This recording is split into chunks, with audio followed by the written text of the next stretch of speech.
done for 9 months. The last time I did one was when I reached 10,000 subscribers. Now I'm on 20. So thank you to everybody who's been watching my videos. Really appreciate all of it. And I'm sorry I don't edit enough. It's very difficult, takes a lot of time. But there are quite a few videos that are pretty much ready. And I'm going to be posting them within the next 2 weeks. And then I have some time now. I'm going to be editing the others that I've got. The first video that I'm going to edit is, the first video that I'm going to release is Banda Sea from Alor to Ambon. So this trip is going to be a 2-video trip. It was a 13-day trip across the Banda Sea from Alor to Ambon, and we stopped in all these very, very remote islands on the way. It was absolutely incredible. And I'm splitting the episode up into 2 parts. And both of them are pretty much ready. Just putting the final touches on them right now. And they're going to be out for the next, in the next 2 weeks. These videos are going to come out in the next 2 weeks. So I hope you enjoy them. I've worked really hard on these, so I really hope that you like them. And it's, it's going to be two parts. So the first part is from Alor, and then about halfway, it's actually in Pulau Tiun. I stopped the video, and then the next video will be from Nil Desperandum, Pulau Nila, all the way to Ambon. And this is the really special one because that's where we see the schooling hammerhead sharks. And that's going to be really fun for everyone to see because they're quite rare animals, and to see them schooling like that in Manuk Island was absolutely incredible. And that video is going to be online in the next 2 weeks, that one. And then after that, I've got lots of Raja Ampat footage that I need to edit. I've done about half of it, and then that'll be on. And a visit to Kaimana. This was an incredible trip. Saw the whale sharks, visited Triton Bay, and went to this really unique waterfall in Papua, in the mainland. And then there's a really big trip from Raja Ampat, started in Semarang, and then finished in Ternate. And that's the big one. I'm not sure when I'm going to edit that one, but it will be in the next 2 months, because my motorbike right now is in Ternate. And I am going to go in the next 2 days, or maybe 3 days, I think. I haven't booked my flight yet, but within 3 days, I am going to be in Ternate, and I'm going to be exploring around Halmahera. This island is incredible. I've barely scratched the surface. I have visited before, but I'm going to be riding around the whole of Halmahera on my motorbike again. So it's going to be really fun. I want to go up to Morotai. The wreck diving there is supposed to be really good. There's 3 volcanoes in Halmahera. There is Ibu, Gamkonara, and Dokono. And I think 2 of them are closed right now. Fingers crossed they open so I can go climb them. But Gamkonara is definitely open, and I will definitely climb that mountain. I'm really looking forward to that. It's a very beautiful volcano. So yeah, that's my plan over the next 2 months. I want to end up in Ambon in the start of November. That's my target, to get there. There's an island called Bacan on the way to Ambon. I want to visit this island, very special place. They make the Batu Bacan rings, the big rings that Indonesian men always wear. And I want to visit this place and see how they're mined and how they're polished and things like that.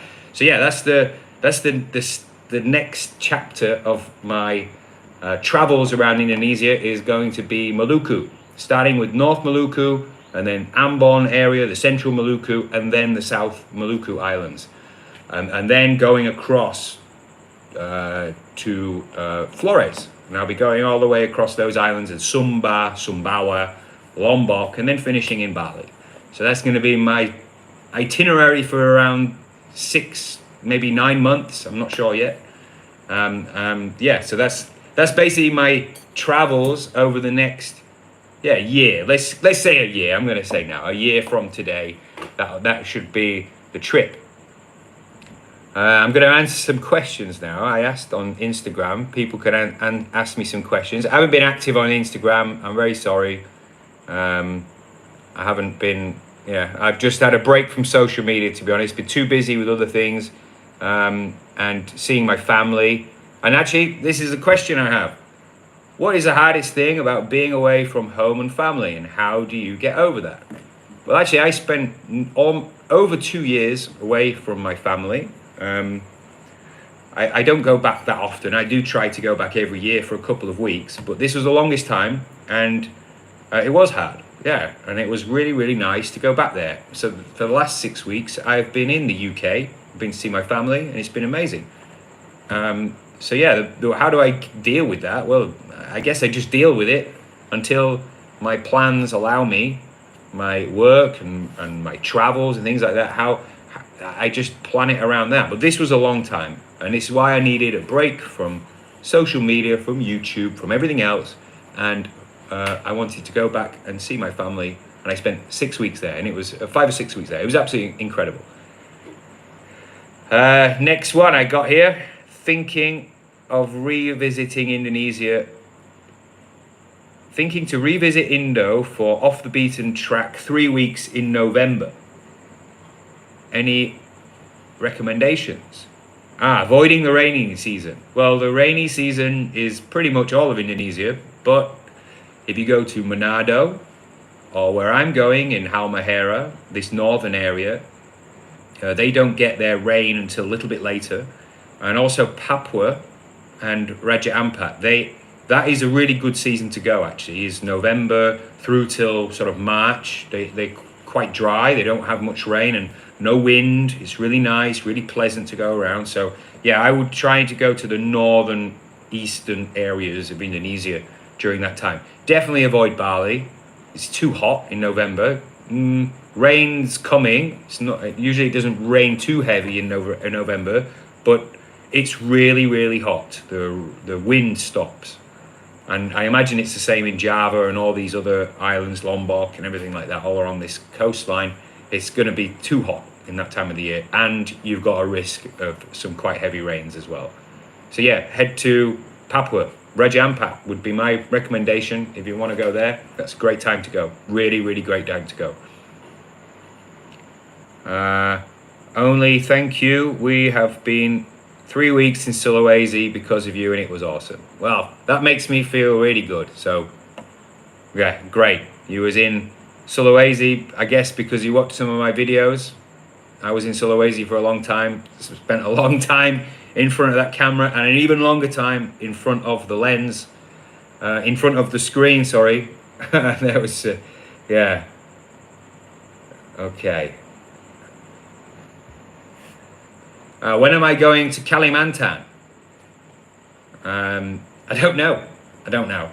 And I don't think I'm going to take my motorbike either.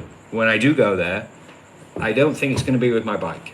Because I watched a lot of Chris Hansen's videos there, and he didn't really use his bike much. He went from few places, carried a lot of gear on his bike, and most of the time it was parked up. So yeah, I don't think I'm going to take my bike. I think I'm going to do it another way, and I'm not quite sure yet. Maybe pack light and go on with a backpack and use the public transport and try and wing it that way, I guess. Maybe I'll do it that way, but I'm not sure exactly when. There is some diving places I really want to go in Kalimantan, and that is the Derawan Archipelago, Maratua, Kakaban. This place looks incredible. And then actually, if you go further north towards out of Indonesia, in Malaysia, in Sabah, I think, this area you have the Sipadan, which is another amazing place for diving. I'd like to visit all of that area. Somebody told me that Toli Toli is really good for scuba diving as well, and I missed that. I was in Sulawesi and I never went up there. Wish I did, actually. Okay.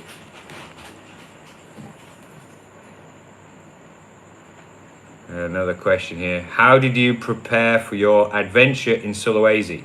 Did you research in advance? Yes, I did a lot of research. I did a lot of research for many years, actually, before I went, saving bits and pieces, saving things. Yeah, I was on the YouTube and on the laptop, on the internet, trying to find different places, long long before I went. Google Maps as well, and Google Earth, zooming in, finding things, trying to find the right road to get there. Especially with Bada Valley and Besoa Valley, very, very little information about the place, and a lot of it's wrong as well. A lot of the things for Besoa Valley actually say it's in Bada Valley, and they're very far away. If you want to drive between them, they're really far away. So yeah, you need to do your research, definitely. For Toraja as well, a lot of research, a lot of excitement building in me before I finally went there. And it's an amazing island. It's my favorite place in Indonesia for riding around on the motorbike, without a doubt. Maybe Halmahera is better. We'll see soon, because that's going to be the next place. Oh, I just saw something then about Mamasa. What was that?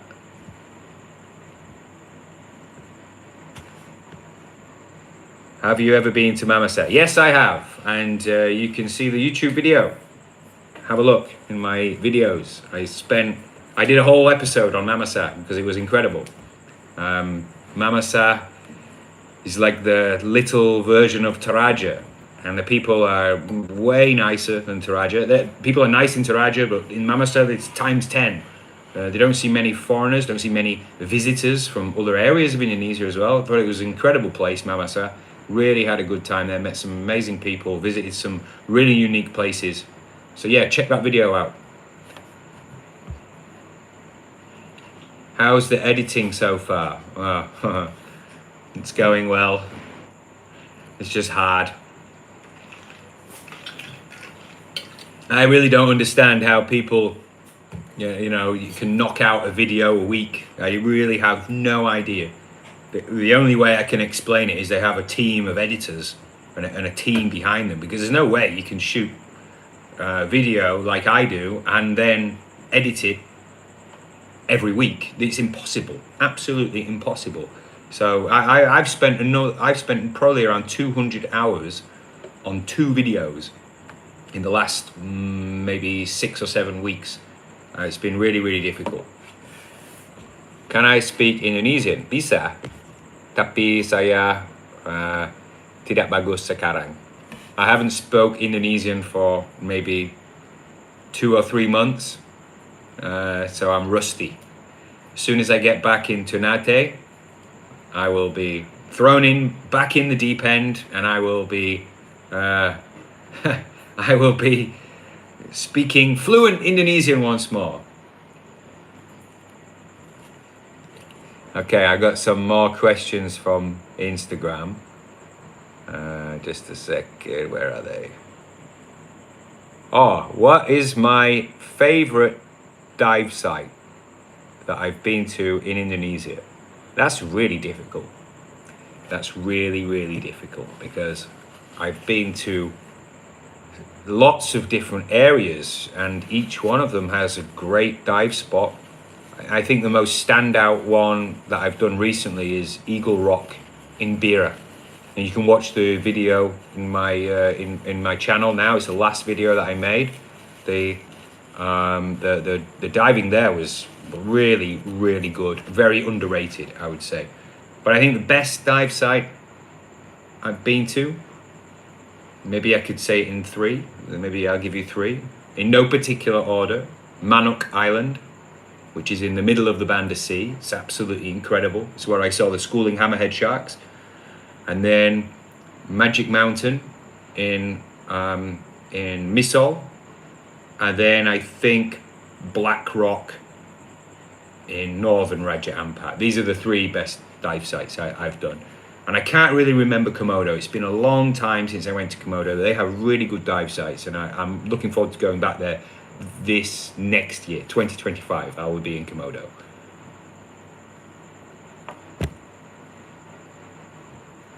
What place do I want to visit next? Well, yes, you did miss that, because I am going to Ternate in the next 3 or 4 days. I will be in Ternate. My bike is already there, and I will be I will be traveling around Halmahera. Cannot wait.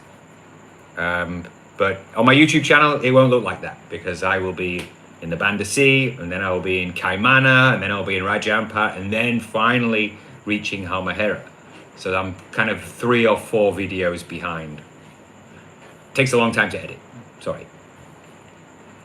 Okay, I got another one in my Instagram, just a second. If you can meet the Minister of Tourism of Indonesia in person, what would you tell him?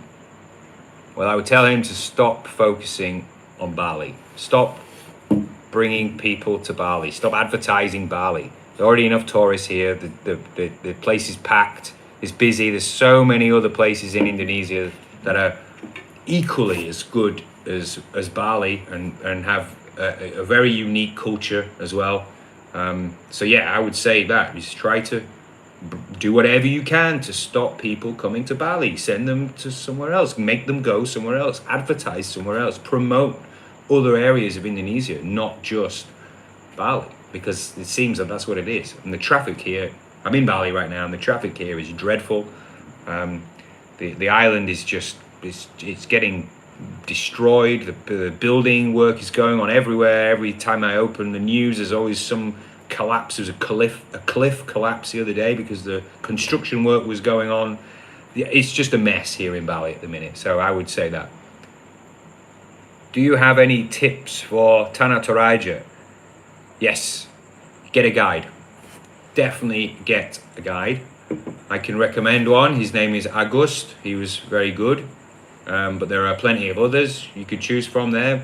But don't try and do it alone. You will not be able. Number one, you won't see everything because a lot of the places aren't signposted. They're not on the maps, or if they're on the maps, they're wrong. And you get the guide is going to tell you what's there, what this means, and that's really important. Really important. Some places you don't need a guide. Some places I don't get a guide, but Toraja you really need one. And the next thing is go to the funeral again with the guide, and he's gonna, or she is gonna show you the correct etiquette, you know, to what you should do, what you shouldn't do. One of them is bringing a gift and introducing yourself to the family and things like that. You know, there's some people who go there, they go without a guide and they start walking in the wrong place, and they're saying the wrong thing at the wrong time, and it's just not good. It's a funeral, right? It's not a tourist attraction. You're going to a Rambu Solo, you're going to somebody's funeral. So you need to act with respect, and the only way to really do that is with a guide. So that's my advice for Tanah Toraja. Where should I go in Raja Ampat? Tips for more affordable accommodation, trips and diving. Well, if you want affordable, there are many homestays there, and there's a great website which I use frequently when I visit there. It's called stayrajaampat.com, I think, stayrajaampat.com, and all the homestays are listed on there. The prices are on there, the contact details are on there, there's reviews on there, and only homestays are allowed, no resorts, and they have to be, in order to be in this homestay association, they have to be local Papuans, not coming from another island like Java. You know, rich people from Java like to buy land there and make a homestay. This is real homestays with the local Papuan people. So yeah, I highly recommend that website. It's quite expensive to be there, and the quality is not that great. It's around 400, or maybe it's gone up now. It's around 500,000 rupiah per person per night, and you literally get white rice and some fish head or something. It's really simple, very simple, barely a mattress on the floor, but it's very, very, very affordable and very unique. The next thing, if you want to go a little bit up from that, there's a company called Scuba Republic, and they have a small resort there. But very affordable. The rooms are okay, and they offer very, very reasonably priced scuba diving.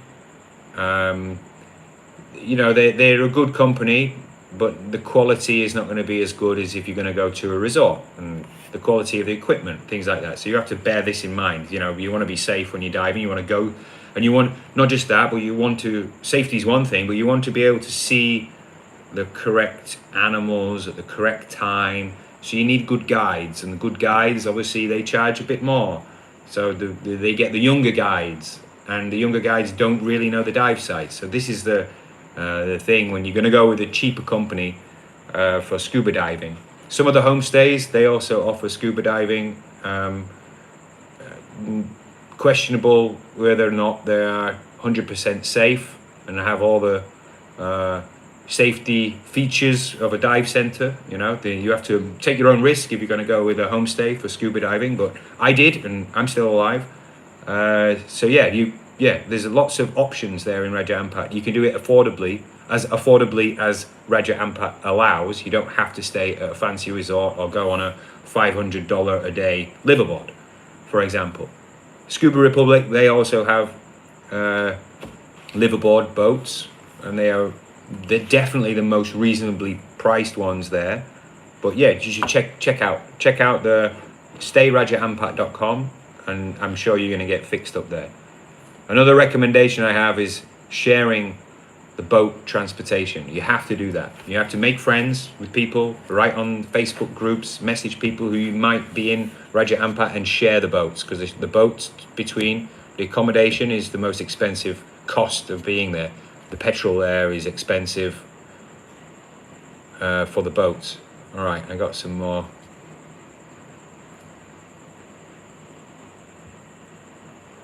Oh, I got some here. Dive sites. Which one do you recommend, and which one is most easy and accessible for beginners? I would say probably, depending on where you are, in Indonesia, there's a lot, but Bunaken was really good and really, really easy diving. And that's in Manado. And it's very accessible from Manado. You can catch a flight from Manado. Within 2 hours, you could be, from the airport, you could be at your accommodation in Bunaken. And it's very, very, very easy, laid back diving there. People say the Gili Islands is good for beginners. It is. I've dived there many times, but I don't particularly like the coral there. It's very broken, bleached. But yeah, the Gili Islands is also a good place to learn. But Bali is very good, around Nusa Penida. This is really good diving. You can always bump into some large animals, the large fish there. There's a manta rays there as well. So that's another good place. And obviously in Komodo as well. You could fly to Komodo and go with a dive center there in Labuan Bajo, and they would take you to some easy dive sites in Komodo. It's not all crazy current and strong currents there in Komodo. And I would say in Komodo, you're most likely to have an amazing dive. You would have a much better dive in Komodo than you would in the Gili Islands, that's for sure. Please tell us the most dangerous dives you've experienced. Well, I just mentioned it. Nusa Penida. This place is insane. Yeah. The Crystal Bay.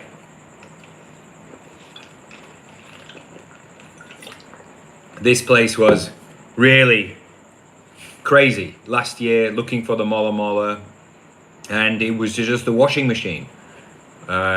Everybody's warned me about Crystal Bay being absolutely insane currents, and I've dived it maybe 10 times, and I've never had currents, never had strong currents. I guess been lucky, and the dive guides have timed it right, but I went with really experienced guides last year, and we just timed it wrong. That was the only thing. The current came in and washed us all away. I had to crawl along the bottom, trying to get back into the bay because I didn't want to get swept away. Others, there was people popping up everywhere. There's hundreds of people all lost their groups. It was a real mess, and it just turned into a complete washing machine underwater. This was pretty dangerous. I also, when I was in Banda in Manuk, this was 2 years ago now, I had a very scary incident with my computer. It put me into deco, which sometimes you do. I'm an experienced diver. Sometimes you do go into deco. on your computer. But this time it kept going up, yeah, and I was going up and following what it was doing. It just kept going up and up, and by the time we're at the safety stop, it's at 28 minutes, which is massive. Usually it's like 3 or 2 or maybe 5 minutes maximum. This was at 28 minutes, and I was running low on air. So I had to stay at the 5 meter level, holding on to a rock. I didn't want to keep swimming, and they went and fetched me another bottle from the boat so I could still breathe, because I would have run out of air, and I had to wait there for 28 minutes. And one of the weird things was my computer kept going up as well. So it did go up to, I think, above 20. I think it went to 32 minutes or something like this at one point. And I didn't really understand that your watch cannot be at 6 meters. When you're on a safety stop, your computer counts down, and you can be at 6 meters. Between 3 and 6 meters, you can be in this level. If you are in deco, you have to be at 5 meters, no deeper. Otherwise, the computer doesn't count down. I learned that, but that isn't the reason why I went to deco. I have no idea what punishment my computer did to me, but it really screwed me on that dive, and it was very scary. And luckily, the crew fetched me another tank from the boat. Otherwise, I wouldn't have been able to breathe, and I would have had to cancel the dive, and I would have been risking getting decompression sickness. So this was very scary as well. What's my favorite place in Indonesia and why?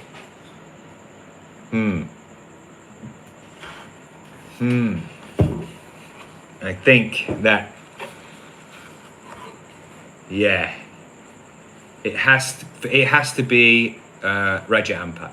It has to be Raja Ampat, because the wildlife and underwater is just absolutely as it should be, as it was before, as every reef in the whole world will have been before we started fishing and polluting the beaches and the reefs, right? That's why I love Raja Ampat, specifically in Misol area. This place is my favorite place in the world, not just in Indonesia. But I did really like Sulawesi as an island, and I really liked the area around Manado.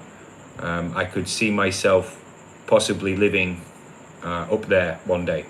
It's a very comfortable place, especially the area around Tomohon. I really, really enjoyed that area. Okay, I got another question. Someone just said, am I in Nusa Penida? No, not now. I live in Bali. I live in near Semarang area. And I'm here now, preparing for my trip. Have I ever been sick while traveling? Yes, I have. I've been very sick. Usually when I'm on a scuba diving trip as well. I get a blocked nose. You probably picked up from the airport when I'm on the way to one of these diving trips. And yeah, I get cold or a flu or maybe COVID, I don't know. And yeah, sometimes I've had to skip a few dives. Other times I've got very sick while traveling and getting terrible stomach and things like that. So yeah. But anyway, the purpose of this live stream was to basically celebrate the fact that I have reached 20,000 subscribers, and that's thanks to people like you who are watching this now. You are the people who have been watching my videos when they come out, and I'm sorry that I don't do them often enough, but it takes a long time for the editing.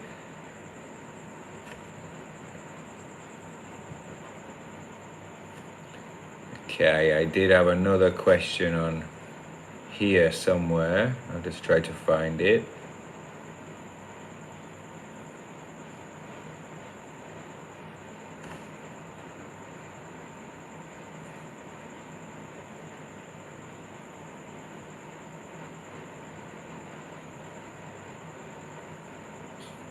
Now, when did I finish in Sulawesi?